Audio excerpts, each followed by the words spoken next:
આજનું લવ રાશિફળ 19 માર્ચ 2026 ગુરુવારે તમામ 12 રાશિઓના જાતકોને આજનો દિવસ કેવો રહેશે જુઓ આજનું રાશિફળ।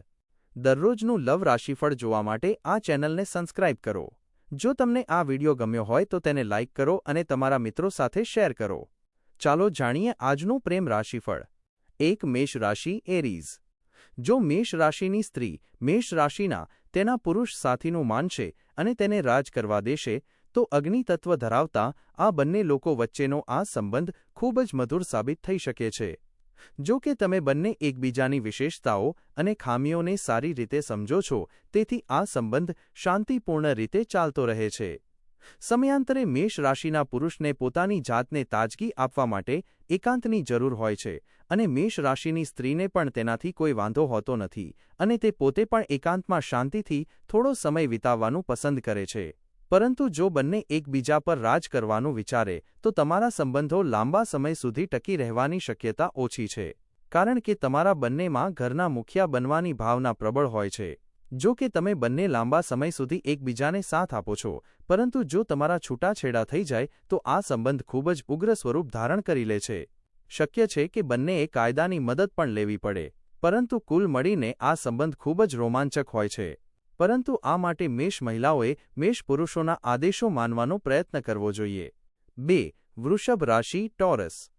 જો બાહ્ય રીતે જોવામાં આવે તો આ સંબંધ ખૂબ જ મધુર દેખાય છે પરંતુ ઈર્ષ્યા અને જિદ્દને કારણે તમારા બંનેની માનસિકતામાં ઘણો તફાવત આવી જાય છે। જ્યારે પણ ગુસ્સો આવે ત્યારે કોઈ એકે તો શાંત થવું જ પડે છે પરંતુ જો બંનેમાંથી કોઈ નમવા તૈયાર ન હોય તો પરેશાની તો થશે જ પરંતુ આ સંબંધમાં એક વાત જે ખૂબ સારી છે તે એ છે કે જો તમારા બંને વચ્ચે પ્રેમ મજબૂત હોય તો બંને એકબીજાના મૂડને સમજવાનો પ્રયત્ન કરે છે જેના કારણે તમારો સંબંધ કાયમ માટે ટકી શકે છે। પરંતુ જો બંને એકસાથે ગુસ્સે થઈ જાય તો તમારા સંબંધોમાં મુશ્કેલી આવતા કોઈ રોકી શકશે નહીં। પરંતુ એક વાત એ પણ છે કે આ એક ખૂબ જ સ્થિર સંબંધ હોય છે અને તેમાં એટલી સ્થિરતા હોય છે કે તેના કારણે આ સંબંધમાં ક્યારેક દુર્ગંધ પણ આવવા લાગે છે અને આ સ્થિરતા વૃષભ રાશિના પુરુષના સ્વભાવને કારણે જ હોય છે જેના જીવનમાં ઉત્સાહ રોમાંચ કે પરિવર્તન માટે કોઈ સ્થાન હોતું જ નથી પછી તે સ્ત્રી હોય કે પુરુષ। 3 મિથુન રાશિ જેમિનાઈ। આ પ્રકારના બે મજબૂત અને ચંચળ વાયુ ચિહ્નો દર્શાવે છે કે જીવન ક્યારેય સપનાઓથી ભરેલું નથી હોતું અને ન તો નિરુત્સાહી હોય છે। આ સંબંધ ઉત્સાહ ચેતના ચંચળતા ગપસપ બૌદ્ધિક પ્રોત્સાહન પરિવર્તનશીલતા અને પરસ્પર પસંદગીથી ભરેલો છે। જ્યારે તમે બંને મિથુન મળી જાઓ છો ત્યારે તમે 2 નથી રહેતા પણ 4 થઈ જાઓ છો ત્યારે તમારી સામે ટકી રહેવું લગભગ અશક્ય છે। તમે બંને હંમેશા એકબીજા તરફ આકર્ષાયેલા રહો છો। જ્યારે તમને બંનેને અહેસાસ થાય છે કે તમે બંને એક સરખા છો ત્યારે તમે નવા કામોમાં તમારો સમય વિતાવશો। તમે બંને લાઇબ્રેરીમાં જઈને ઘણી બધી કિતાબો શોધી નાખશો તમે એક જ અઠવાડિયામાં 5 ફિલ્મો જોઈ નાખશો અથવા કોઈ પાર્ટીમાં તમારા બંને વચ્ચે હરીફાઈ થશે કે કોણ વધુ લોકોને મિત્ર બનાવે છે। તેવી જ રીતે તમે બંને જે ખર્ચ કરવામાં માહિર છો તે મોકો મળતા જ ઘણી બધી ખરીદી કરી નાખશો કારણ કે મિથુન સ્વભાવથી સ્વતંત્ર અને શોખીન પ્રવૃત્તિના હોય છે અને તેમને કોઈ પણ પ્રકારના બંધન પસંદ નથી હોતા તેથી બંને મિથુન મળીને ખૂબ મસ્તી કરે છે। આ રીતે વાયુ તત્વ ધરાવતી આ બંને રાશિઓ એકબીજા સાથે મળીને સુખેથી જીવન વિતાવી શકે છે। 4 કર્ક રાશિ કેન્સર। તેમનું લગ્ન જીવન ખૂબ જ સુખદ અને પ્રેમ તથા લાગણીઓથી ભરેલું રહે છે। બંને એકબીજાના મૂડ લાગણીઓ અને જરૂરિયાતોને સારી રીતે સમજે છે। એવો સમય પણ આવે છે જ્યારે બંને એકબીજા સાથે બિલકુલ સંમત નથી હોતા પરંતુ પછી તેઓ જલ્દી એકબીજાને સમજી જાય છે અને એકબીજા પ્રત્યે પૂરી સહાનુભૂતિ રાખે છે। બંને પ્રેમમાં એકબીજા સાથે એવી રીતે જોડાયેલા રહે છે જેમ કે ગુંદરથી કાગળ। એકવાર જો આ સંબંધ બની જાય તો પછી તેમાં ગમે તેટલી મુશ્કેલીઓ કેમ ન આવે તે ટકી જ રહે છે। બંને એકબીજાની વાત અને વિચારનું પૂરું સન્માન કરે છે તેથી તેમના લગ્ન જીવનમાં કોઈ પરેશાની આવતી નથી। એક વાત જે તમારે બંને એકબીજાને મળ્યા પછી સમજવી જોઈએ તે એ છે કે કોણ ક્યાં જવા માંગે છે નહીંતર બંને બેસીને એકબીજાની પહેલની રાહ જોતા રહી જશે। જો કે આ ફિલ્મમાં બંને એક્ટિંગ કરે છે પરંતુ છતાં તેમને એક ડાયરેક્ટરની જરૂર હોય છે। 5 સિંહ રાશિ લિયો। આ એવા બે લોકોનું મિલન હોય છે જેઓ રોમેન્ટિક હોય છે પ્રેમ કરવા અને મેળવવા ઈચ્છે છે તથા કહ્યા વગર જ એકબીજાની વાત સમજવાની પૂરી ક્ષમતા રાખે છે. તેઓ એકબીજાને એટલી સારી રીતે સમજી શકે છે કારણ કે કદાચ તેઓ જાણે છે કે તેઓ બંને એકબીજા માટે જ બન્યા છે. તેથી આ એક ખૂબ જ સુંદર સંયોગ સાબિત થાય છે. જો કે આવું હંમેશા સાચું સાબિત થતું નથી. સિંહ રાશિના લોકો સકારાત્મક હોય છે અને હંમેશા આકર્ષણનું કેન્દ્ર બની રહેવા માંગે છે. તેઓ પોતાના ગ્રુપના મુખિયા બની રહેવાનું પસંદ કરે છે. તેથી આ બંનેમાં ક્યારેક પરસ્પર સ્પર્ધા એટલી વધી જાય છે કે તેનું પરિણામ અશાંતિજનક હોય છે. આ સંબંધની સફળતા એ વાત પર નિર્ભર કરે છે કે આ રાશિની મહિલા ઘર પર પૂરું ધ્યાન આપે અને પુરુષ બાહ્ય ક્ષેત્ર કે વ્યવસાય વિશે વિચારે. આ એક એવો સંબંધ હોય છે જેમાં બે મજબૂત ઈરાદા ધરાવતા લોકો એક જ છત નીચે રહે છે. એક જ દેશમાં બે રાજા.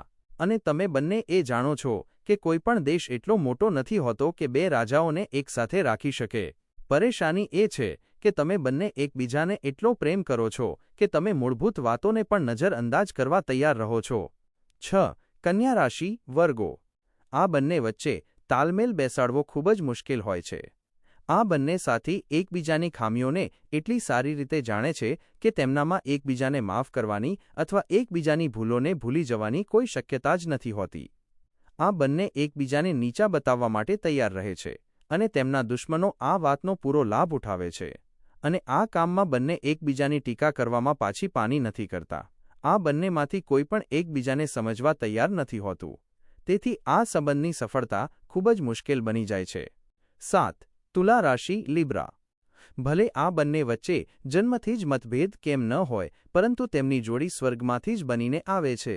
તુલા રાશિના આ બંને સાથીઓના શોખ અને વિશેષતાઓ એક સરખા જ હોય છે. તેથી આ બંને વચ્ચે પરસ્પર સમજણનું સ્તર ખૂબ જ ઊંચું રહે છે. બંને પૂરી રીતે પ્રામાણિક હોય છે. બંને એકબીજાની પ્રશંસા કરે છે અને જ્યારે ઘરની બહાર હોય છે ત્યારે એકબીજાની વાત કહ્યા વગર જ સમજી જાય છે.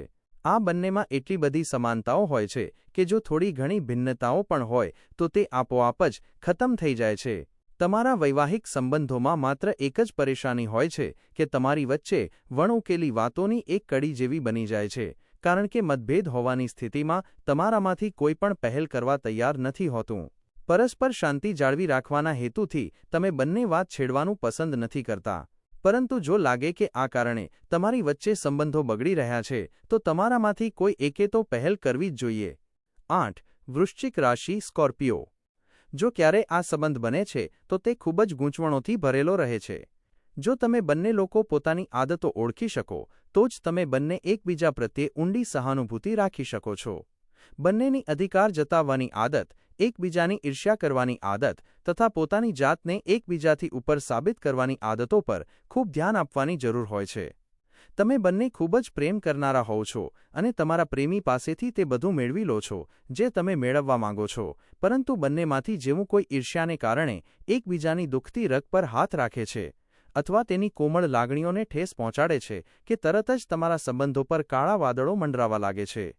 આનો અર્થ એ થયો કે આ સંબંધ જેટલો સારો હોઈ શકે એટલો જ ખરાબ પણ હોઈ શકે છે અને પછી તે એ વાત પર નિર્ભર કરે છે કે તમે એકબીજાની લાગણીઓને કઈ રીતે લો છો. જો તમારા બંનેના ઉદ્દેશ્યો સમાન રહે તો તમારા જીવનમાં કોઈ મુશ્કેલી આવતી નથી, પરંતુ જેવી આગ લાગે છે તમારે તેના પર નજર રાખવી જોઈએ કારણ કે તે તરત જ વિકરાળ સ્વરૂપ ધારણ કરી લે છે. 9. ધનુ રાશિ સેકન્ડારિયસ. જો બંને સાથીઓની માનસિકતા અને સામાજિક વિચારસરણી એક સરખી ના હોય તો આ સંબંધ લાંબા સમય સુધી ટકી રહેવાની શક્યતા ખૂબ જ ઓછી હોય છે. કાં તો તેઓ બધું એકસાથે કરે છે અથવા કંઈ જ નહીં. તેમના તમામ વ્યાવસાયિક અને સામાજિક શોખ એક સરખા જ હોય છે. બંનેને આઝાદી પસંદ હોય છે પરંતુ તેઓ આની મજા પણ એકસાથે જ લેવા માંગે છે કારણ કે જો આમાંથી કોઈ એક પણ બહાર હોય તો બીજો ઘરમાં નથી બેસી રહેવા માંગતો. જો આ બંને એકસાથે રહેવાનું વિચારે તો તેમણે એ વાતનું ધ્યાન રાખવું જોઈએ કે તેઓ જે પણ કરે તે કરતા પહેલા બરાબર વિચારી લે. આ જ્યુપિટરના બે એવા સંતાનો હોય છે જેઓ પૂરી રીતે આશાવાદી અને એકસરખી વિચારધારા ધરાવતા હોય છે. કારણ કે બંનેને સતત પરિવર્તન પસંદ હોય છે તેથી આ બંને હંમેશા એવું જ કરતા રહે છે. જો તેઓ પોતાના સંબંધો પર થોડું પણ ધ્યાન આપે તો એવું કરવામાં કોઈ પરેશાની નથી, આની પણ મજા લઈ શકાય છે. બંને એ સાથે રહેવાની પૂરી કોશિશ કરવી જોઈએ. આ બંને મિત્ર અથવા વ્યાવસાયિક ભાગીદાર તરીકે વધુ સફળ થાય છે. 10. મકર રાશિ કેપ્રિકોર્ન. આ બંનેના વ્યવહારમાં ઘણી સમાનતા હોય છે, તેથી તમે બંને એકબીજા સાથે લગ્ન કરવાનો નિર્ણય લઈ શકો છો. તમારા બંનેના જીવનમાં લાંબા ગાળાના ઉદ્દેશ્યો હોય છે અને તમે બંને તેને મેળવવા માટે પ્રયત્નશીલ રહો છો. તમારા બંનેમાં ખામીઓ પણ એક સરખી જ હોય છે, તેથી તમે એકબીજાની ભૂલો શોધવામાં માનતા નથી. જ્યાં સુધી મહત્વની વાતોનો સવાલ હોય છે, તમે બંને તેને ઉકેલવા માટે તમારી તરફથી પૂરો પ્રયાસ કરો છો. આ સંબંધમાં સૌથી મોટી પરેશાની એ હોય છે કે તમારી વચ્ચે રોમાંચનો અભાવ રહે છે.